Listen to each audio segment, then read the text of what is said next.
اعوذ باللہ من الشیطان الرجیم بسم اللہ الرحمن الرحیم الحمدللہ الذی جعلنا من المتمسکین بولایت امیر المومنین علیہ الصلاۃ والسلام۔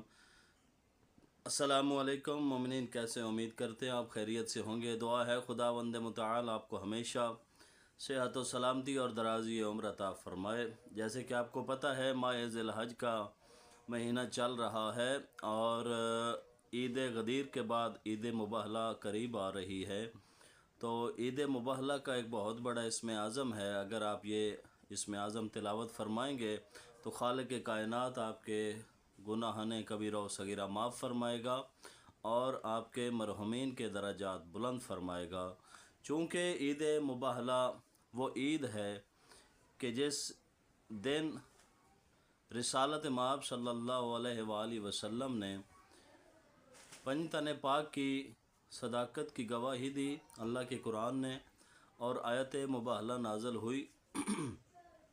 2 دفعہ رسالت مآب نے اپنے اہل بیت کا تعارف کروایا ہے، 2 مرتبہ۔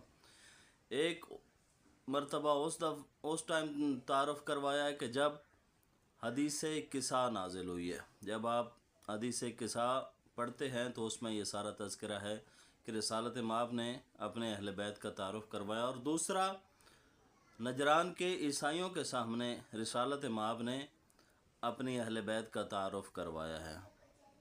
تو یہ مباہلہ روحانیت اور صداقت کی ایک لڑائی تھی، ایک جنگ تھی کہ جو کہ اسلام کی فتح کے ساتھ جو ہے مکمل ہوئی، اور رسالت مآب صلی اللہ علیہ وآلہ وسلم نے اپنے اہل بیت کو ساتھ لے جا کر مدینہ کے باہر نجران کے عیسائیوں کے ساتھ مباہلہ کیا، جس میں مولا علی علیہ الصلاۃ والسلام، پاک سیدہ زہرا سلام اللہ علیہا، اور امام حسن اور امام حسین علیہ السلام اور رسالت مآب خود موجود تھے۔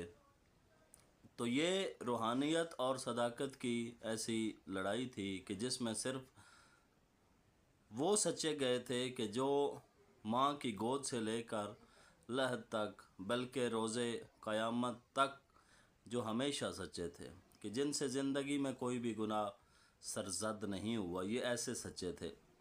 تو مومنین کرام، یہ بہت بڑی عزت اور عظمت والا دن ہے۔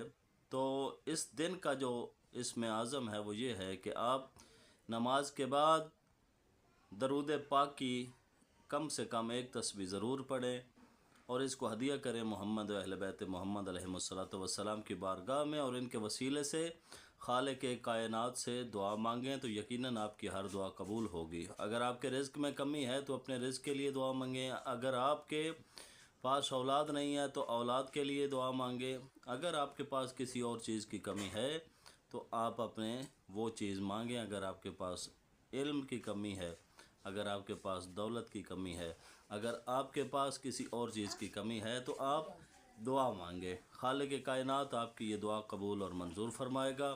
دعائے خداوند متعال آپ کو ہمیشہ شاد و آباد فرمائے، ہمیں اپنی دعاؤں میں یاد رکھیے گا۔ والسلام، اللہم صلی علی محمد وآل محمد وعجل فرجہ محمد۔